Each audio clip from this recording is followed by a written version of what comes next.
Hello everyone, ಎಲ್ರಿಗೂ ma'ams ನೀತಿ ಚಾನಲ್ಗೆ ಸುಸ್ವಾಗತ. ಸೊ ಆ್ಯಕ್ಚುಲಿ ಕೆಲವರು ಕೇಳಿದರು, ಮ್ಯಾಮ್ ವುಮೆನ್ ರಿಲೇಟೆಡ್ ಎಸ್ಸೆ ಬಂದರೆ ಹೇಗೆ ಮಾಡೋದು ಅಂತ. ನಾನು ಆ್ಯಕ್ಚುಲಿ ಅದು ಗೊತ್ತಿರುತ್ತೆ ಅಂತ ನಾನು ಇಷ್ಟು ದಿನ ಸುಮ್ಮನೆ ಇದ್ದೆ. ಬಟ್ ಒಂದು ಕರೆಕ್ಟಾಗಿ ಹೇಗೆ ಫಾಲೋ ಮಾಡಬೇಕು, ಏನು ಮಾಡಬೇಕು, ಯಾವ ಥರ ಡೇಟಾ ಕಲೆಕ್ಟ್ ಮಾಡಬೇಕು ಅಂತ ಹೇಳಿ ನಾನು ಓವರ್ ವ್ಯೂ ಕೊಡ್ತೀನಿ. ರೆಸ್ಟ್ ನಿಮ್ಮದೇ ವರ್ಕು. ಆ್ಯಂಡ್ ಐ ವಾಂಟ್ ಯಾರ್ಯಾರು ಈ ವಿಡಿಯೋ ನೋಡ್ತಿದ್ದೀರಾ ಆ ಡೇಟಾ ಎಲ್ಲ ಕಲೆಕ್ಟ್ ಮಾಡಿಬಿಟ್ಟು ಒಂದು ಬ್ಯೂಟಿಫುಲ್ ಎಸ್ಸೆ ಬರೀಬೇಕು. ಅದು ವಿಮೆನ್ ರಿಲೇಟೆಡು ಯಾವುದೇ ರೀತಿ ಎಸ್ಸೆ ಕೊಟ್ರು ಕೂಡ ಕೆಲವು ಮೇಜರ್ ಟಾಪಿಕ್ಸು ನೀವು ಎಲ್ಲೆಲ್ಲಿ ಯಾವ್ಯಾವ ಡೇಟಾನ ಕಲೆಕ್ಟ್ ಮಾಡಬೇಕು. ಐ ಡೋಂಟ್ ಗಿವ್ ಡೇಟಾ, ನಾನು ಡೇಟಾ ಕೊಡೋದಿಲ್ಲ. ಯಾಕಂತಂದರೆ ಇದು ನಿಮಗೆ ಹೋಮ್ ವರ್ಕ್. ಎಲ್ಲನೂ ನಾನೇ ಕೊಟ್ಟರೆ ನೀವೇನು ಮಾಡ್ತೀರಾ ಅಲ್ವಾ? ಈಗ ಮೊದಲನೇದಾಗಿ ನಾವು ವುಮನ್ ಅಂತ ಬಂದಾಗ ಒಂದು ಎಕ್ಸಾಮ್ಗೆ, ಎನಿ ಎಕ್ಸಾಮ್ಸು ಅಥವಾ ಕೆಲವರು KPSC ಮೇನ್ಸು ಬರೆಯುವಾಗ ಎಸ್ಸೆ ಕೇಳಿದರೆ, ಅಥವಾ UPSC ಮೇನ್ಸ್ ಬರೆಯುವಾಗ ಒಂದು ಎಸ್ಸೆ ಹೇಗೆ ನಾವು ಟಾಪಿಕ್ನ ಸೆಲೆಕ್ಟ್ ಮಾಡಬೇಕು. Especially woman is the beautiful topic to write an essay. ಇವಾಗ ನೀವು ಏನು ಮಾಡ್ತೀರಾ ಅಂದರೆ, ಸ್ಟಾರ್ಟಿಂಗು ಒಂದು ವುಮನ್ ಬಗ್ಗೆ ಒಂದು 5ರಿಂದ 10 ಬೇಡ 5ರಿಂದ 6 ಕೋಟ್ಸ್ನ ಮಾಡ್ತೀರಾ. ಕೋಟ್ಸ್ ಈಗ ಯಾವ ಥರ ಕೋಟ್ಸ್ ಅಂದರೆ, ಹೆಣ್ಣೊಂದು ಕಲಿತರೆ ಶಾಲೆಯೊಂದು ತೆರೆದಂತೆ, ಈ ಥರನೂ. ಈಗ ಕನ್ನಡದಲ್ಲಿ ಬರೆಯುವವರು ಈ ಥರನೂ ಬರಿಬೋದು, ಹೆಣ್ಣೊಂದು ಕಲಿತರೆ ಶಾಲೆಯೊಂದು ತೆರೆದಂತೆ. ಇದು ಯಾವ ಟೈಮಲ್ಲಿ ನೀವು ಯೂಸ್ ಮಾಡ್ಕೊಬೋದು ಅಂದರೆ, ಲಿಟ್ರಸಿ ರೇಟ್ ಬರಿತೀರಲ್ಲ, ಲಿಟ್ರಸಿ ರೇಟ್ ವುಮನ್ದು ಲಿಟ್ರಸಿ ರೇಟು ಇದು ಮೆನ್ಗಿಂತ ಕಮ್ಮಿ ಇರುತ್ತೆ ವುಮನ್ದು. ಸೊ ಆ ಟೈಮಲ್ಲಿ ವುಮನ್ ಒಬ್ಳು ಕಲ್ತ್ರೆ ಶಾಲೆಯೊಂದು ತೆರೆದಂತೆ, ಹೇಗೆ ಅದನ್ನು ನೀವು ಆ ಒಂದು ಪ್ಯಾರಾನ ನೀವು ಹೆಂಗೆ ಜಸ್ಟಿಫೈ ಮಾಡ್ತೀರಾ ಅಂದರೆ, ಈಗ ಫಾರ್ ಎಕ್ಸಾಂಪಲ್ ಮನೆಯೇ ಮೊದಲ ಪಾಠಶಾಲೆ ಅಂತ ಹೇಳ್ತೀವಿ, ಅದನ್ನು ಹಾಕ್ಬೋದು. ಮನೆಯೇ ಮೊದಲ ಪಾಠಶಾಲೆ ಅಂತ ಹೇಳ್ತೀವಿ. ಯಾಕೆ ಮನೆಯೇ ಮೊದಲ ಪಾಠಶಾಲೆ ಹೇಳಿ? ನಮಗೆ ಅ ಈ ಹೇಳ್ಕೊಡೋದು ಅಮ್ಮ. ಇವಂದು ಅಪ್ಪ ನಮ್ಮ ಅಮ್ಮನಕ್ಕಿಂತ ಜಾಸ್ತಿ ಎಜುಕೇಟೆಡ್ ಆಗಿದ್ರು ಕೂಡ ಪಾಠ ಹೇಳ್ಕೊಡೋದು ಯಾರು? ಅಮ್ಮ. ಈಗ ಅಮ್ಮ ಒಬ್ಬರು ಅಟ್ಲೀಸ್ಟ್ 10th ಓದಿದ್ರೆ, ಅಂದರೆ ನಮ್ಮ ಜನ್ರೇಷನ್ ಅವ್ರದ್ದು ಮಮ್ಮಿ, ಈಗಿನ ಜನ್ರೇಷನ್ ಅವ್ರದ್ದು ಅಮ್ಮಂದಿರೆಲ್ಲ ಮಿನಿಮಮ್ ಡಿಗ್ರಿ ಮಾಡಿರ್ತಾರೆ. ಅಮ್ಮ ಒಬ್ಬರು 10th ಓದಿದ್ರೆ ಅವರು ಮಕ್ಕಳಿಗೆ ಅಟ್ಲೀಸ್ಟ್ 7th ತನಕ ಟೀಚ್ ಮಾಡ್ತಾರೆ. 7th ತನಕ ಟೀಚ್ ಮಾಡ್ತಾರೆ, ಅಂದರೆ ಮಕ್ಕಳು 7th. ಮತ್ತು ಇನ್ನೊಂದು ಏನಂತಂದರೆ, ಮಕ್ಕಳಿಗೆ ಸ್ವಲ್ಪ ಕಲಿಯುವಂಥ ಆಸಕ್ತಿ ಬೆಳೆಸ್ತಾರೆ. ಕಲಿಯುವಂಥ ಆಸಕ್ತಿ, ಮತ್ತು ಹೋಮ್ ವರ್ಕ್ ಚೆಕ್ ಮಾಡೋದು, ಮಕ್ಕಳು ಸ್ಕೂಲಿಗೆ ಹೋಗ್ತಿದ್ದಾರೋ ಇಲ್ವೋ ಅಂತ ನೋಡೋದು, ಆಮೇಲೆ ಅಕ್ಕಪಕ್ಕ ಮನೆಯವ್ರ ಮಕ್ಳಿಗೂ ಕೂಡ ಟ್ಯೂಷನ್ ಮಾಡೋದು, ಈ ಥರ ಎಲ್ಲ ಮಾಡ್ತಾ ಇದ್ದಾಗ ಏನಾಗುತ್ತೆ ಅಂತಂದರೆ, ಇಡೀ ಆ ಮನೆಯ ಮೊದಲ ಪಾಠಶಾಲೆ ಅಂದರೆ ಆ ಒಂದು ಹಳ್ಳಿಯಲ್ಲಿ, ಈಗ ನಮ್ಮಮ್ಮನ ಜನ್ರೇಷನಲ್ಲಿ ಒಬ್ಬರು ಹಳ್ಳಿಯಲ್ಲಿ ಕಲ್ತಿದ್ರೆ ಆ ಸ್ಕೂಲ್, ಅವ್ರು ನಮ್ಮ ಮನೆಗೆ ಯೂಶ್ವಲಿ ಪಕ್ಕದ ಮನೆಯವರೆಲ್ಲ ಬರ್ತಿದ್ರು. ನಾನು ನಮ್ಮ ಪಕ್ಕದ ಮನೆ ಅಕ್ಕ ಒಬ್ಬರು ಡಿಗ್ರಿ ಮಾಡ್ತಾ ಇದ್ರು, ಅವ್ರ ಮನೆಗೆ ನಾನು ಅಪ್ ಟು 5th ಟ್ಯೂಷನ್ ಥರ ಹೋಗ್ತಿದ್ದೆ, ಅವ್ರು ಹೇಳ್ಕೊಡೋರು ನನಗೆ. ಸೇಮ್ ವೇ ಯಾರಾದರೂ ಒಬ್ಬರು ಅಲ್ಲಿ ಡಿಗ್ರಿ ಮಾಡ್ತಾ ಇದ್ರೆ ಅವ್ರ ಮನೆಗೆ ಹೋಗ್ತೀವಿ. ಸೊ ಹೆಣ್ಣೊಂದು ಕಲಿತರೆ ಶಾಲೆಯೊಂದು ತೆರೆದಂತೆ ಅಂತ ಆ ಥರ ಜಸ್ಟಿಫೈ ಮಾಡ್ಬೋದು. ಮತ್ತು ಮನೆಯ ಮೊದಲ ಪಾಠಶಾಲೆ ಅನ್ನೋದನ್ನ ಅಮ್ಮನಿಂದ ಕಲಿತಿದ್ದು ನಾವು. ಯಾಕಂತಂದರೆ ಮನೆಯಲ್ಲಿ ಕೇವಲ ಪಾಠ ಮಾತ್ರವಲ್ಲ, ಮನೆಯಲ್ಲಿ ಬೇರೆ ರೀತಿಯ ಕಲ್ಚರಲ್ಲು ಅವೆಲ್ಲವೂ ಮ್ಯಾಟ್ರ್ ಆಗುತ್ತೆ. ಸೊ ಹಾಗಾಗಿ ಮನೆಯೇ ಮೊದಲ ಪಾಠಶಾಲೆ. ಈ ಥರ ಒಂದು ಕೋಟ್ಗೆ ನೀವು ಲಿಟ್ರಸಿ ರೇಟ್ ಹಾಕ್ಬೋದು. ಲಿಟ್ರಸಿ ರೇಟ್, ಈ ಲಿಟ್ರಸಿ ರೇಟ್ ಅಂತ ಬಂದಾಗ ನೀವು ಇನ್ನೊಂದು ಏನು ಡೇಟಾ ಕಲೆಕ್ಟ್ ಮಾಡ್ತೀರಾ ಇಲ್ಲಿ, ಈ ಲಿಟ್ರಸಿ ರೇಟ್ಗೆ ಯಾವ ಪಾಲಿಸೀಸ್ ಇದೆ, ಹುಡುಗಿರಿಗೆ ಎಜುಕೇಷನ್ ಕೊಡೋಕ್ಕೆ ಯಾವ ಪಾಲಿಸೀಸ್ ಇದೆ. ಮತ್ತು ಮೊದಲು ಇಂಡಿಯಾ ಗೌರ್ಮೆಂಟ್ದು ತಗೊಳ್ಳಿ, ಯಾವ್ಯಾವ ಪಾಲಿಸೀಸ್ ಇದೆ ಅಂತ. ಅದಾದಮೇಲೆ ಕರ್ನಾಟಕ ಪಾಲಿಸಿ ತಗೊಳ್ಳಿ. ಇಲ್ಲಿ ಏನೇನಂತಂದರೆ, ವುಮನ್ನಿಗೆ ಯಾವ್ಯಾವ ಸ್ಕಾಲರ್ಶಿಪ್ ಇದೆ, ಸ್ಕಾಲರ್ಶಿಪ್ ಪ್ರೋಗ್ರಾಮ್ಸ್ ಇದೆ, ಯಾವ ಬೇಟಿ ಬಚಾವೋ ಬೇಟಿ ಪಡಾವೋ, ಅದು ಫಸ್ಟು ಹರಿಯಾಣದಲ್ಲಿ ಬಂತು, ಅದಾದಮೇಲೆ ಇಂಡಿಯಾದಲ್ಲೆಲ್ಲ ಇಂಪ್ಲಿಮೆಂಟ್ ಮಾಡಿದ್ರು ಇದು. ಮತ್ತು ಸಾಕ್ಷರತಾ ಮಿಷನ್ ಅಂತ ಈ ಥರ 3 ಇಂಡಿಯಾದು ಪಾಲಿಸೀಸ್ ಅಥವಾ programme which is related to women education. ಆಮೇಲೆ ಕರ್ನಾಟಕದ ಹೊಸದೊಂದು ಪ್ರೋಗ್ರಾಮ್ ಬಂದಿದೆ, ದೀಪಿಕಾ ಅಂತ ಹೇಳಿ, ಮಿಷನ್ ದೀಪಿಕಾ. ಇದು ಏನು ಅಂತಂದರೆ, ಸ್ಕಾಲರ್ಶಿಪ್ ಫಾರ್ 10th ಮತ್ತು 12th ವುಮನ್ನಿಗೆ, 10th and 12th pass ಆಗಿರುವಂತಹ ವುಮನ್ನಿಗೆ ಅವರು ಡಿಪ್ಲೊಮೊ ಅಥವಾ ಡಿಗ್ರಿ ಜಾಯ್ನ್ ಆದರೆ ಅವರಿಗೆ 30,000 ತನಕ ಸ್ಕಾಲರ್ಶಿಪ್ ಕೊಡ್ತಾರೆ. ಇದು ತುಂಬ ಇಂಪಾರ್ಟೆಂಟು, ರೀಸೆಂಟ್ ಇದನ್ನು ಕೂಡ ನೀವು ಹಾಕ್ಬೋದು. ಇದು ಲಿಟ್ರಸಿಗೆ ಸಂಬಂಧಪಟ್ಟಿದ್ದು. ಮೊದಲು ಇಂಡಿಯಾದು ಲಿಟ್ರಸಿ ಎಷ್ಟಿದೆ ನೋಡ್ತೀರಾ ವುಮನ್ನಿಗೆ. ನೆಕ್ಸ್ಟು ಮೆನ್ ಲಿಟ್ರಸಿ, ಅದಾದ ನಂತರ ಓವರ್ ಆಲ್. ಇದು ಇಂಡಿಯಾಕ್ಕೆ ಒಂದಾಯಿತು. ನೆಕ್ಸ್ಟ್ ಕರ್ನಾಟಕಕ್ಕೂ ಕೂಡ ಸೇಮ್ ಮಾಡ್ತೀರಾ. ಕರ್ನಾಟಕಕ್ಕೆ ಅಲ್ಲೂ ಕೂಡ ಫಿಮೇಲ್, ಮೇಲ್, ಓವರ್ ಆಲ್. ಇದು literacy part about the woman. ಇಷ್ಟು ನೀವು ಡೀಟೇಲಿಂಗ್ ಆಗಿ ಒಂದು ಪೇಜಲ್ಲಿ ನೀವು ಬರೀರಿ.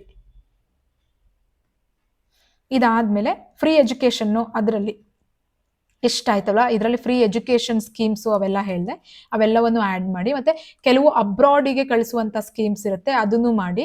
ಮತ್ತೆ SC/ST ವುಮನ್ನಿಗೂ ಇರುತ್ತೆ, ಅದನ್ನು ಸಪ್ರೇಟ್ ಮಾಡಿ. ಇದೆಲ್ಲ ಯಾಕೆ ಹೇಳ್ತಿದ್ದೀನಿ ಅಂತಂದರೆ, ಓವರ್ ಆಲ್ ಒಂದು 10 ಪೇಜ್ದು ನಾವು ಫ್ಯಾಕ್ಟ್ಸ್ನ ಬರ್ಕೊಂಡ್ರೆ ನಿಮಗೆ ಎಕ್ಸಾಮಲ್ಲಿ ಯಾವುದೇ ಥರದ್ದು ವುಮನ್ ರಿಲೇಟೆಡ್ ಎಸ್ಸೆ ಕೇಳಿದರೆ you are able to answer. ಅದಾದಮೇಲೆ ಮೈನಾರಿಟಿ ಅವರಿಗೆ ಯಾವುದಿದೆ ಇದನ್ನು ನೋಡಬೇಕು. ಮತ್ತೆ ರೂರಲ್ ಬೇರೆ, ಅರ್ಬನ್ ಬೇರೆ, ಇದನ್ನು ಕೂಡ ಸಪ್ರೇಟ್ ಆಗಿ ಮಾಡಿ. ದಯವಿಟ್ಟು what ever I am telling ದಯವಿಟ್ಟು ಮಾಡಿ, it helps, trust me in this. ಇದಾದ ನಂತರ ನೆಕ್ಸ್ಟ್ ಬರುವಂಥದ್ದು, ಈಗ ಲಿಟ್ರಸಿ ರೇಟ್ ಆಯ್ತಲ್ಲ, ಲಿಟ್ರಸಿ ಆದಮೇಲೆ ವುಮನ್ ಹೆಲ್ತ್. ವುಮನ್ನಿಗೆ ಮೇಜರ್ಲಿ ಬರೋದು ವುಮನ್ ಹೆಲ್ತ್. ವುಮನ್ ಹೆಲ್ತ್, ಈ ವುಮನ್ ಹೆಲ್ತಲ್ಲಿ ಟೋಟಲ್ ಫರ್ಟಿಲಿಟಿ ರೇಟ್ ಎಷ್ಟಿದೆ ಇಂಡಿಯಾದು, ಇದು ಒಂದ್ರ ಬಗ್ಗೆ ಮಾಡಿ. ಆಮೇಲೆ ಅಡಲಸೆಂಟ್ ವುಮನ್ ಇರ್ತಾರಲ್ಲ, ಅಂದರೆ ಟೀನೇಜ್ ವಿಮೆನ್ನು, ಅವರಿಗೆ ಎನಿಮಿಕ್ ಇದ್ದಾರೆ ಅವರೆಲ್ಲ. ಎನಿಮಿಕ್ ಅಂದರೆ, ಎನಿಮಿಕ್ ಅಂತಂದರೆ ಕೆಂಪು ರಕ್ತ ಕಣಗಳು ಕಮ್ಮಿ ಇರುವಂತಹದ್ದು. ಅದ್ರ ರಿಲೇಟೆಡ್ ಇರುವಂತಹ ಸ್ಕೀಮ್ಸು. ಯಾವ್ಯಾವ ಸ್ಕೀಮ್ಸು ಅಂದರೆ, ಈಗ ಕಬ್ಬಿಣದ್ದು ಟ್ಯಾಬ್ಲೆಟ್ಸ್ ಫ್ರೀ ಕೊಡ್ತಾರೆ, ಅದ್ರ ಬಗ್ಗೆ ಬರೀರಿ. ಅದಾದಮೇಲೆ ಮತ್ತೆ ಕೆಲವು ಸ್ಕೀಮ್ಸಲ್ಲಿ ಈಗ ಮೆನ್ಸ್ಟ್ರುವಲ್ ಕಪ್ ಇದನ್ನು ಆ್ಯಡ್ ಮಾಡಿ. ಫ್ರೀ ಮೆನ್ಸ್ಟ್ರುವಲ್ ಕಪ್ ಕೊಟ್ಟಿದ್ದಾರೆ ಗೌರ್ಮೆಂಟ್ ಆಫ್ ಕರ್ನಾಟಕದವರು. ಆಮೇಲೆ ಮೆನ್ಸ್ಟ್ರುವಲ್ ಲೀವ್ ಕರ್ನಾಟಕ ಗೌರ್ಮೆಂಟು ಕೊಟ್ಟಿದ್ದಾರೆ, ಮಂತ್ಲಿ 1 ಲೀವ್ ಅಂತ. ಇದ್ರ ಬಗ್ಗೆನೂ ನೀವು ಬರಿಬೇಕು. ಅದಾದಮೇಲೆ ವುಮನ್ ಹೆಲ್ತ್ ನೀವು ಎಲ್ಲೆಲ್ಲಿ ಬರಿತೀರಾ ಅಂತ ಅಂದರೆ, ಇದು IMR ಮತ್ತು MMR ಅದ್ರ ಬಗ್ಗೆನೂ ಸ್ವಲ್ಪ ಡೀಟೇಲಿಂಗ್ ತಗೊಳ್ಳಿ. ಇನ್ಫ್ಯಾಂಟ್ ಮೋರ್ಟಾಲಿಟಿ ರೇಟು ಮತ್ತು ಮೆಟರ್ನಿಟಿ ಮೋರ್ಟಾಲಿಟಿ ರೇಟು, ಇದೆರಡು ತುಂಬ ಇಂಪಾರ್ಟೆಂಟು. ಮತ್ತು ಇದ್ರದನ್ನ ರೆಡ್ಯೂಸ್ ಮಾಡೋಕ್ಕೆ ಯಾವ ಪ್ರೋಗ್ರಾಮ್ಸ್ ಇದೆ, ಇದನ್ನು ಕೂಡ ದಯವಿಟ್ಟು ಸ್ವಲ್ಪ ಗಮನವಿಟ್ಟು ಅದ್ರ ಬಗ್ಗೆ ನೋಡ್ಕೊಳ್ಳಿ, ಹೆಲ್ತ್ ಬಗ್ಗೆ. ಅದಾದಮೇಲೆ ಮತ್ತೆ ವುಮನ್ನಿಗೆ, ಈಗ ತಾಯಿಗೆ ಯಾವ ಪ್ರೋಗ್ರಾಮ್ಸ್ ಇದ್ದಾವೆ ಅಂದರೆ, ಗರ್ಭಿಣಿ ಸ್ತ್ರೀ ಆಗಿರ್ಬೋದು ಅಥವಾ ಮಗು ಹುಟ್ಟಿದ ಮೇಲೆ ಎಷ್ಟು ಲೀವ್ಸ್ ಎಷ್ಟು ಬರುತ್ತೆ, ಮೆಟರ್ನಿಟಿ ಲೀವ್ಸ್ ಎಷ್ಟು ಬರುತ್ತೆ, ಮತ್ತು ಕಾನ್ಸ್ಟಿಟ್ಯೂಷನಲ್ಲಿ ಯಾವುದಾದ್ರೂ ಪ್ರಾವಿಷನ್ಸ್ ಇದೆಯಾ ವುಮನ್ನಿಗೆ ಹೆಲ್ತಲ್ಲಿ, ಇದನ್ನೆಲ್ಲ ಒಂದು ಡೀಟೇಲಿಂಗ್ ಆಗಿ ನೀವು ವರ್ಕ್ ಮಾಡಬೇಕು. ವರ್ಕ್ ಮಾಡಿದಾಗ ನಿಮ್ಗೆ ಏನಾಗುತ್ತೆ ಅಂತಂದರೆ, ಯೂನಿವರ್ಸಲ್ ಇದು ಇಮ್ಯುನೈಜೇಷನ್ ಇರುತ್ತಲ್ಲ, ಅದು ಕೂಡ ಬರೀರಿ. ಯಾಕಂತಂದರೆ ಇವಾಗ ವ್ಯಾಕ್ಸಿನ್ ಬಂದಿದ್ದಾವೆ ಕೆಲವು, ಇದಕ್ಕೆ ಸರ್ವಿಕಲ್ ಕ್ಯಾನ್ಸರ್ಗೆ ವ್ಯಾಕ್ಸಿನ್ ಬಂದಿದೆ, ಅಂದರೆ ಕ್ಯಾನ್ಸರ್ನ ಮುಕ್ತ ಮಾಡಬೇಕಂತ ಹೇಳಿ. ಅದನ್ನು ಯಾವ ಥರ ತಗೋಬಹುದು, ಮತ್ತು ವುಮೆನ್ ರಿಲೇಟೆಡ್ ವೀಕ್ನೆಸ್ಸು, ಬೋನ್ ರಿಲೇಟೆಡ್ ವೀಕ್ನೆಸ್ ಇರುತ್ತಲ್ಲ ವುಮನ್ನಿಗೆ, ಅದ್ರ ಮೇಲೆ. ಮತ್ತು ಈಗ PCOD ಪ್ರಾಬ್ಲಮ್ಸ್ ಇದೆ, PCOC ಪ್ರಾಬ್ಲಮ್ಸ್ ಇದೆ, ಇದ್ರ ಬಗ್ಗೆ ಎಲ್ಲ ಅರಿವು ಮೂಡಿಸುವಂತಹ ಕೆಲವು ಪ್ರೋಗ್ರಾಮ್ಸ್ ಇದ್ದಾವೆ. ಇದೆಲ್ಲವನ್ನು ನೀವು ನೋಟ್ ಮಾಡ್ಕೊಳ್ಳಿ.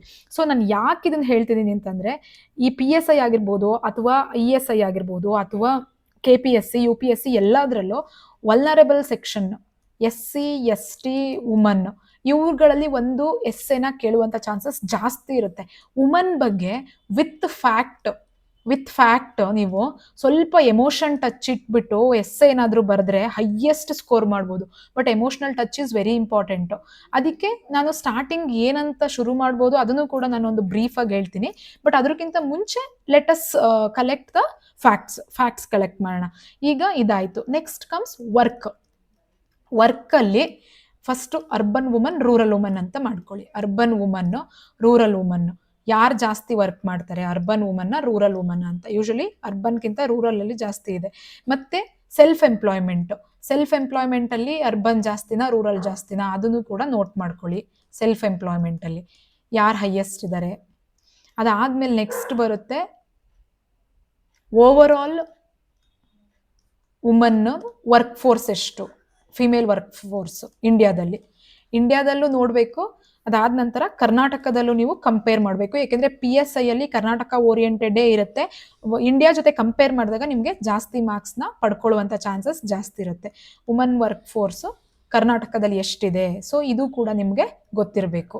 ಇದಾದ ನಂತರ ವರ್ಕಿಂಗ್ ವುಮೆನ್ನಿಗೆ ಇರುವಂಥ ಫೆಸಿಲಿಟೀಸ್, ವರ್ಕಿಂಗ್ ವುಮೆನ್ನಿಗೆ ಯಾವ್ಯಾವ ಫೆಸಿಲಿಟೀಸ್ ಇದೆ ಅಂದರೆ ಅವರಿಗೆ ಮ್ಯಾಟರ್ನಿಟಿ ಲೀವ್ ಬಗ್ಗೆ ಬರಿಬೋದು. ಅದು ಮೇಲ್ಗಡೆ ಕಲೆಕ್ಟ್ ಮಾಡಿರ್ತಾರೆ, ಬಟ್ ಇಲ್ಲೂ ಆ್ಯಡ್ ಮಾಡ್ಕೊಬಹುದು. ಮತ್ತು ಇದು ವರ್ಕಿಂಗ್ ಪ್ಲೇಸಲ್ಲಿ ಸೆಕ್ಷುವಲ್ ಹರಾಸ್ಮೆಂಟ್ ಆದರೆ ಯಾವ್ಯಾವ ರೀತಿಯಾದಂತಹ ಇದಿದೆ, ಏನು ಪ್ರಾವಿಷನ್ಸ್ ಇದೆ, ಅದಕ್ಕೆ ನಿಮಗೆ ವಿಶಾಖ ಗೈಡ್ಲೈನ್ಸು ಅದರಲ್ಲೂ ಕೂಡ ಸ್ವಲ್ಪ ನೋಡ್ಕೊಬಹುದು. ವರ್ಕಿಂಗ್ ಪ್ಲೇಸಲ್ಲಿ ಏನೇನು ಬೆನಿಫಿಟ್ಸ್ ಇದೆ, ಏನೇನು ತೊಂದರೆಗಳಾದರೆ ಯಾವ್ದು ರೀತಿ ಕಾಪಾಡುವಂತಹದ್ದಿದೆ, ಇದೆಲ್ಲವೂ ಕೂಡ ನಿಮಗೆ ಗೊತ್ತಿರಬೇಕು. That is very important work place. ಇದಾದ ನಂತರ ಎಜುಕೇಷನ್ ಆಯಿತು, ಹೆಲ್ತ್ ಆಯಿತು, ವರ್ಕ್ ಆಯಿತು. Then comes politics. ಪಾಲಿಟಿಕ್ಸಲ್ಲಿ ಈಗ ನೀವು ಈ 33%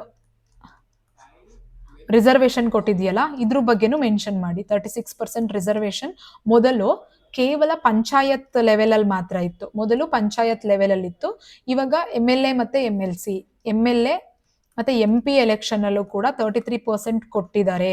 ಇದನ್ನ ಮೆನ್ಷನ್ ಮಾಡಿ. ಇದನ್ನ ಇಂಪ್ಲಿಮೆಂಟ್ ನಾರ್ಮಲ್ ಆಗಿ ಮಾಡಿದರೆ ಏನಾಗುತ್ತೆ, ದೇಶ ಉದ್ಧಾರ ಆಗುತ್ತೆ, ವುಮನ್ದು ಕೂಡ ಏನಂತಾರೆ ಎಕ್ಸಿಸ್ಟೆನ್ಸ್ ಇದೆ ಅಂತ ಗೊತ್ತಾಗುತ್ತೆ. ಇಲ್ಲಿ ಒಂದು ಕೋಟ್ನ ಆ್ಯಡ್ ಮಾಡ್ಬೋದು. ಇಫ್ ಏನಾದರೂ ಒಂದು ಕೆಲಸ ಆಗಬೇಕು ಅಂತ ಅಂದರೆ ನೀವು ವುಮನ್ಗೆ ಹೇಳಿ ಅಂತ ಒಬ್ರು ಫಾರಿನ್ ಪೊಲಿಟಿಷಿಯನ್ನೇ ಹೇಳಿದ್ದಾರೆ. If you want to be work done you should tell to the woman ಅಂತ. ಅಂದರೆ ವಿಮೆನ್ನು ವರ್ಕ್ ಮಾಡ್ತಾರೆ. ಅದಕ್ಕೆ ನಾವು ಇಂದಿರಾ ಗಾಂಧಿನೂ ಎಕ್ಸಾಂಪಲ್ ಆಗಿ ಕೊಡಬಹುದು, ಅವರು ಎಷ್ಟು ನೀಟಾಗಿ ಹ್ಯಾಂಡ್ಲು ಮಾಡಿದ್ರು ಅಂತ ಹೇಳಿ. You can give that also as ಯುವ ಒಂದು ಎಕ್ಸಾಂಪಲ್ ಆಗಿ ತಗೊಬಹುದು. ಅದಾದ ನಂತರ ಮತ್ತೆ ಪಾಲಿಟಿಕ್ಸು ಇನ್ನು ಇಷ್ಟು ನಿಮಗೆ ಮೇಜರ್ ಆಗಿ ಇದಾಯಿತು. ನೆಕ್ಸ್ಟು ಎಕನಾಮಿಕ್ ಕಾಂಟ್ರಿಬ್ಯೂಷನ್ ಅಂತ ಬಂದಾಗ, ಎಕನಾಮಿಕ್ ಕಾಂಟ್ರಿಬ್ಯೂಷನ್ ಅಲ್ಲಿ ವರ್ಕ್ ಫೋರ್ಸು ಅದೆಲ್ಲ ಬರುತ್ತೆ. ಅದಾದಮೇಲೆ ಸೇವಿಂಗ್ಸ್. ಈ ಎಕನಾಮಿಕ್ ಅಂತ ಬಂದಾಗ ಸೇವಿಂಗ್ಸಲ್ಲಿ ವುಮನ್ನು ಜಾಸ್ತಿ ಸೇವ್ ಮಾಡ್ತಾರೆ. ಮತ್ತೆ ಇನ್ನೊಂದು ಏನಂದ್ರೆ ಈ ಕೇರ್ ಎಕಾನಮಿ ಅಂತ ಒಂದು ಬರುತ್ತೆ, ಇದ್ರ ಬಗ್ಗೆನೂ ನೀವು ಮೆನ್ಷನ್ ಮಾಡಲೇಬೇಕು.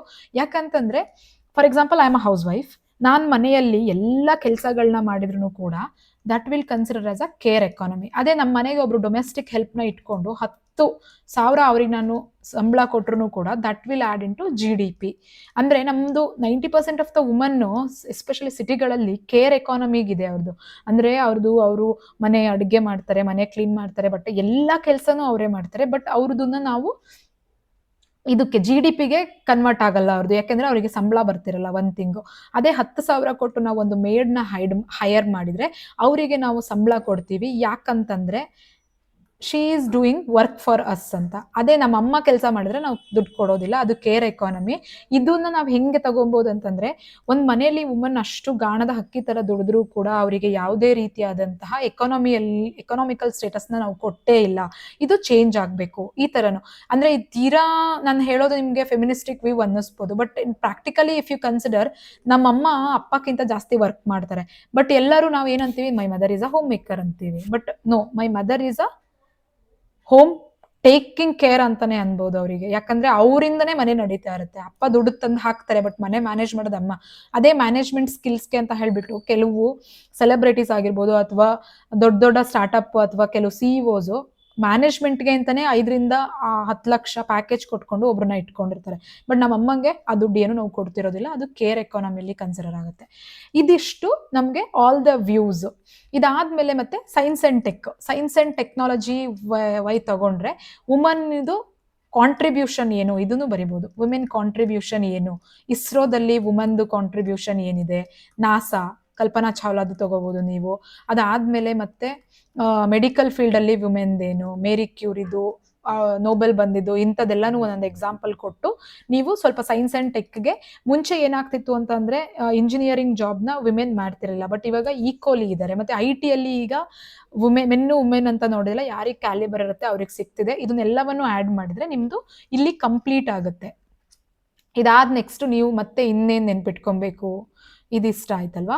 ಇದಾದಮೇಲೆ ವುಮನ್ ಕಾಂಟ್ರಿಬ್ಯೂಷನ್ ಈಗ ನಿಮಗೆ ಇಂಟ್ರೊಡಕ್ಷನ್ ಬರೆಯುವಾಗ ಬೇಕಾಗುತ್ತೆ ಇದಕ್ಕೆ. ಪ್ರೀ ಇಂಡಿಪೆಂಡೆನ್ಸ್ಗಿಂತ ಮುಂಚೆ ವುಮನ್ದು ಕಾಂಟ್ರಿಬ್ಯೂಷನ್ ಏನೇನಿತ್ತು ಅಂದರೆ ನೀವು ಝಾನ್ಸಿ ರಾಣಿ ಲಕ್ಷ್ಮೀಬಾಯಿ ಅಲ್ಲಿಂದ ತಗೋಬೋದು, ಅಥವಾ ರಾಣಿ ಅಬ್ಬಕ್ಕ ಅದನ್ನು ಕೂಡ ತಗೋಬೋದು, ರಾಣಿ ಅಬ್ಬಕ್ಕ. ಅದಾದ್ಮೇಲೆ ಡ್ಯೂರಿಂಗ್ ಇದು ಯಾರ್ದಾದ್ರೂ ಕೆಲವು ಹೆಸರುಗಳನ್ನ ತಗೊಬಹುದು, ಅಂದ್ರೆ ಅರುಣಾ ಅಸಫ್ ಅಲಿ ಅಥವಾ ಪ್ರೀತಿ, ಇಲ್ಲ ಅಂತಂದ್ರೆ ಕಮಲಾದೇವಿ ಚಟ್ಟೋಪಾಧ್ಯಾಯ, ಈ ತರ ಒಂದು 10-12 ಹೆಸರುಗಳನ್ನ ನೆನ್ಪಿಟ್ಕೊಳ್ಳಿ. ಸೊ ದಟ್ ನೀವು ಅಲ್ಲಿ ಜಸ್ಟಿಫೈ ಮಾಡಕ್ಕೆ ಈಸಿ ಆಗುತ್ತೆ. ಅದಾದ ನಂತರ ಸ್ವತಂತ್ರ ಪೂರ್ವ ಅಂದ್ರೆ ಪೋಸ್ಟ್ ಇಂಡಿಪೆಂಡೆನ್ಸ್, ಪೊಲಿಟಿಕ್ಸ್ ಅಲ್ಲಿ ತಗೊಂಡ್ರೆ ಇಂದಿರಾ ಗಾಂಧಿ ತಗೋಬಹುದು. ಅದಿಲ್ಲ ಅಂತಂದ್ರೆ ಕೆಲವು ಸಿಇಒಸ್ ಹೆಸರುಗಳನ್ನ ತಗೊಳ್ಳಿ, ಯಾರು ಅಚೀವ್ ಮಾಡಿದ್ದಾರೆ ಆ ತರ. ಇಲ್ಲ ಅಂತಂದ್ರೆ ನೀವು ಕಮಲಾ ಹ್ಯಾರಿಸ್ ಇವ್ರದ್ದು ಕೂಡ ಹೆಸರು ತಗೋಬಹುದು, ಕಮಲಾ ಹ್ಯಾರಿಸ್. ಇಲ್ಲ ಅಂತ ಅಂದ್ರೆ ಈಗ ರೀಸೆಂಟ್ ಆಗಿ ಯಾರು ಅಚೀವ್ ಇದರಲ್ಲಿ ವಿಮೆನ್ ಸ್ಪೋರ್ಟ್ಸ್ ಪೀಪಲ್ ಅವ್ರನ್ನೂ ತಗೊಬಹುದು, ಅಥವಾ ಯಾರ್ದೇ ಒಂದು. ಇಲ್ಲ ಅಂತ ಅಂದ್ರೆ ರೀಸೆಂಟ್ ಆಗಿ ಕ್ರಿಕೆಟ್ ಟೀಮ್ ಅಲ್ಲಿ ಗೆದ್ದಂತಹ ಇವ್ರದ್ದು ಎನಿ 10-12 ಹೆಸರುಗಳು ನಿಮ್ ಬಾಯಲ್ಲಿ ಇರಬೇಕು. This is all about the facts for sports, ಎಲ್ಲವೂ ಕನ್ಸಿಡರ್ ಮಾಡ್ಬಿಟ್ಟು ಅವ್ರದ್ದು ಅಚೀವ್ಮೆಂಟ್ ಅಂತ ಹೇಳಿ. ಅದಾದ್ಮೇಲೆ ನೆಕ್ಸ್ಟ್ ನೀವು ಕೆಲವು ರಿಪೋರ್ಟ್ಸ್ನ ತಗೋಬೇಕು. ಜೆಂಡರ್ ಗ್ಯಾಪ್ ರಿಪೋರ್ಟ್ ಅಂದ್ರೆ ನಿಮಗೆ ಸಬ್ಸ್ಟಾಂಟಿಯೇಟ್ ಮಾಡಕ್ಕೆ ಇಷ್ಟೆಲ್ಲ ಫೆಸಿಲಿಟೀಸ್ ಇದ್ರು ಇಂಡಿಯಾದವ್ರು ಇನ್ನೂ ಎಷ್ಟಿದ್ದಾರೆ, WF ಬಿಡುವಂತಹದ್ದು. ಇನ್ನೊಂದು ಜೆಂಡರ್ ಇನ್ಇಕ್ವಾಲಿಟಿ ರಿಪೋರ್ಟು, ಅದು UNDP ಬಿಡುವಂಥದ್ದು. ಇನ್ನೊಂದು ಜೆಂಡರ್ ಪ್ಯಾರಿಟಿ ರಿಪೋರ್ಟು, ಇದು ಯುನೆಸ್ಕೋ ಬಿಡುವಂಥದ್ದು. ಇವು ಮೂರನ್ನು ಹಾಕಿದ್ರೆ ಎಕ್ಸಾಮ್ ಅಲ್ಲಿ ನಿಮಗೆ ಸ್ವಲ್ಪ ಎಕ್ಸ್ಟ್ರಾ ಮಾರ್ಕ್ಸ್ ಸಿಗುತ್ತೆ ಬೇರೆಯವರಿಗೆ ಕಂಪೇರ್ ಮಾಡಿದ್ರೆ. This you have to remember. ಇದಾದ್ಮೇಲೆ ನೆಕ್ಸ್ಟ್ ಏನ್ ಮಾಡ್ತೀರಾ ಅಂತ ಅಂದ್ರೆ ಕೆಲವು ಕೋಟ್ಸ್, ಆಸ್ ಐ ಸೆಡ್ ಕೆಲವು ಕೋಟ್ಸು ಅದನ್ನ ನೀವು ಮಿಸ್ ಮಾಡದೆ ಬರೀಬೇಕು. ಆಮೇಲೆ ಕೆಲವು ಕಾನ್ಸ್ಟಿಟ್ಯೂಷನಲ್ ಪ್ರಾವಿಷನ್ಸ್ ಅದು ಆರ್ಟಿಕಲ್ ಆಗಿರ್ಬೋದು ಅಥವಾ ಅಮೆಂಡ್ಮೆಂಟ್ ಆಗಿರ್ಬೋದು, which is related to.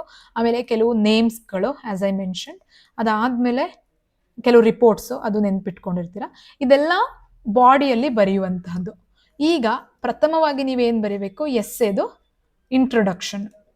Introduction ಅಲ್ಲಿ ನೀವು ಯಾವ್ದಾದ್ರು ಒಂದು ಅನಕ್ಟೋಡೇಟ್ ತಗೊಳ್ಳಿ. ಅಂದ್ರೆ ನಿಮ್ದು ಯಾವ್ದಾದ್ರು ಹಳ್ಳಿಯಲ್ಲಿ ಒಂದು ಹುಡುಗಿ ಏನ್ ಸ್ಟ್ರಗಲ್ ಮಾಡ್ತಿರ್ತಾರೆ, ಅವ್ರಿಗೀಗ ಫೆಸಿಲಿಟೀಸ್ ಕೊಟ್ಟ ಮೇಲೆ ಅವ್ರು ಹೆಂಗೆ ಮುಂದೆ ಬಂದಿರ್ತಾರೆ, ಈ ತರದ್ದು ಒಂದು ಅನಾಕ್ಟೋಡೇಟ್ ಇದನ್ನು ತಗೊಂಡು ಬರಿಬಹುದು. ಇಲ್ಲ ಇನ್ನ ಒಂದು ಹೇಗ್ ಬರಿಬಹುದು ನೀವು ಅಂತ ಅಂದ್ರೆ, ಕೆಲವು ಏನಂತ ಬರೀತೀರಾ, ಫ್ಯಾಕ್ಟ್ಸ್. ಈಗ ಇಂಡಿಯಾದು ಮುಂಚೆ ಸತಿ ಪದ್ಧತಿ, ನಾನು ಅದೊಂದು ಮರ್ತೆ ನಿಮ್ಗೆ, ಸತಿ ಸಿಸ್ಟಮು ಮತ್ತೆ ವಿಡೋ ರಿಮ್ಯಾರೇಜು ಇದನ್ನು ಕೂಡ ತಗೊಂಡು ಬರಿಬಹುದು. ಹಿಂದಿನ ಕಾಲದಲ್ಲಿ ಈ ತರ ಇತ್ತು, ಬಟ್ ಈಗ ಆ ತರ ಏನೂ ಇಲ್ಲ. ಚಂದ್ರಲೋಕಕ್ಕೂ ಕೂಡ ವುಮನ್ ಹೋಗುವಂತಹ ರೀತಿ ಆಗುತ್ತೆ, ಈ ತರ ಎಲ್ಲ ಬರೆದು ಅದು ಒಂದು ಬರಿಬಹುದು. ಇಲ್ಲ ಅಂತಂದ್ರೆ ಇನ್ನೊಂದು ಫ್ಯಾಕ್ಟ್ಸ್, ನಮ್ದು ಈಗ 33% ಕೊಟ್ಟಿರೋದ್ರಿಂದ ವುಮನ್ ಇವತ್ತು ಇದ್ದಿದ್ದಕ್ಕಿಂತ ನಾಳೆ ಇನ್ನ ಜಾಸ್ತಿ ಹೋಗ್ತಾರೆ. ಸೊ ಇದು ಇಂಡಿಯಾದ ಒಂದು ಅತ್ಯುತ್ತಮವಾದ ಬೆಳವಣಿಗೆ, ಇದು ನಮ್ಮ ಕರ್ನಾಟಕಕ್ಕೆ ಹೆಂಗೆ ಹೆಲ್ಪ್ ಆಗುತ್ತೆ, ಈ ತರನು ಒಂದು ಬರಿಬಹುದು. ಸೊ ನೀವು ಈ ಮೂರಲ್ಲಿ ಯಾವುದೇ ರೀತಿ ಇಲ್ಲಾಂದ್ರೆ ಒಂದು ಕೋಟ್ ಹಾಕ್ಬಿಟ್ಟು ಮಹಾಶಯರು ಹೀಗೆ ವುಮನ್ ಬಗ್ಗೆ ಈ ತರ ಇದು ಮಾಡಿದ್ದಾರೆ ಅಂತ ಹೇಳಿ, ಇಲ್ಲಾಂದ್ರೆ ಒಂದು ವಚನನೂ ಹಾಕ್ಬೋದು, ಇಲ್ಲ ಒಂದು ಗಾದೆನೂ ಹಾಕ್ಬೋದು. ನಿಮ್ಗೆ ಯಾವ್ದು ಕನ್ವೀನಿಯಂಟ್ ಅನ್ಸುತ್ತೆ, ಹಾರ್ಟ್ ಟಚಿಂಗ್ ಇರಬೇಕು. I will tell you, woman ಬಗ್ಗೆ SC/ST ಬಗ್ಗೆ ಎಲ್ಲ ಎಸ್ಸೆ ಬರೆಯುವಾಗ it should reach the evaluator by thinking that okay, ಈ ವ್ಯಕ್ತಿ ಬರ್ದಿರೋದ್ರಲ್ಲಿ ಸರಿ ಇದೆ ಅಲ್ವಾ, ಇದೆಲ್ಲವನ್ನು ವುಮನ್ ಅನುಭವಿಸ್ತಾಳಲ್ವಾ, ಈಗ ಅದರಿಂದ ಹೊರಗೆ ಬರ್ಬೇಕಂದ್ರೆ ನಾನು ಹೆಲ್ಪ್ ಮಾಡ್ಬೇಕಲ್ವಾ, ನನ್ನ ಕಾಂಟ್ರಿಬ್ಯೂಷನ್ ಇರ್ಬೇಕಲ್ವಾ ಅಂತ ಎಕ್ಸಾಮಿನರಿಗೆ ಅನ್ನಿಸ್ಬೇಕು. ಅಷ್ಟು ನೀವು ಎಮೋಷನಲ್ ಟಚ್ ಕೊಡಿ, you will get a very beautiful marks and very high marks. So that's the very important thing for this essay class to main agenda ನಂದದೆ. ಯಾಕಂದ್ರೆ ಎಸ್ಸೆ ನಂದು ಏನಂತಂದ್ರೆ, ಯಾರು ಈ ವಿಡಿಯೋನ ನೋಡ್ತಿದ್ದೀರಾ ಅವ್ರಿಗೆ ಅನ್ನಿಸ್ಬೇಕು ಎಸ್ಸೆ ಅಂದ್ರೆ ಚಿಟ್ಕೆ ಹೊಡೆದಷ್ಟು ಈಸಿ ಅಂತ. That's the only thing I want from my student. And ನಂದು ಏಮ್ ಅದಷ್ಟೇ. ಎಸ್ಸೆ ಅಂದ್ರೆ ಭಯ ಪಡೋ ಅವಶ್ಯಕತೆನೇ ಇಲ್ಲ. ನಾನು ಇದನ್ನ ಒಂದು ಪೈಸನು ಪ್ರಿಪೇರ್ ಆಗ್ದಂಗೆ ಬಂದು ಹೇಳಿದ್ದು. ಆಲ್ಮೋಸ್ಟ್ ಡೇಟಾಸು ನಂಗೆ ನೆನಪಿದೆ, ಬಟ್ ನಾನು ಯಾಕೆ ಹೇಳ್ತಾ ಇಲ್ಲ ಅಂದ್ರೆ, ನಾನು ಡೇಟಾ ಕೊಟ್ರೆ ನೀವೇನ್ ಪ್ರಿಪೇರ್ ಆಗ್ತೀರಾ? I don't want you to get everything readymade. I want you to work hard. ಯಾಕಂತಂದ್ರೆ ನಾನು ಕೊಟ್ಟಿದ್ದನ್ನ ಕಾಪಿ ಹೊಡೆದಾಗ ನಿಮ್ಗೆ ಜಾಸ್ತಿ ದಿನ ನೆನಪಿರೋದಿಲ್ಲ. ಅದೇ ನಾನು ಕೊಟ್ಟಿದ್ದನ್ನ ನೀವೇ ಮಾಡಿದಾಗ you will remember. Trust me in this, you will remember. So ಇವತ್ತಿಗೆ ಇಷ್ಟು ಸಾಕು. ನೆಕ್ಸ್ಟ್ ಟಾಪಿಕಲ್ಲಿ ಮತ್ತೆ ಬರ್ತೀನಿ. Stay tuned with ma'am's Neeti. And ಇದು PCPSI ಯಾರು ಏನು ಓದ್ತಿದ್ದಾರೆ, ಯಾರಿಗೆ ಹೆಲ್ಪ್ ಆಗುತ್ತೆ ಅಂತ ನಿಮ್ಗೆ ಅನ್ಸುತ್ತೆ, to forward them. That's all for the day. Thank you one and all.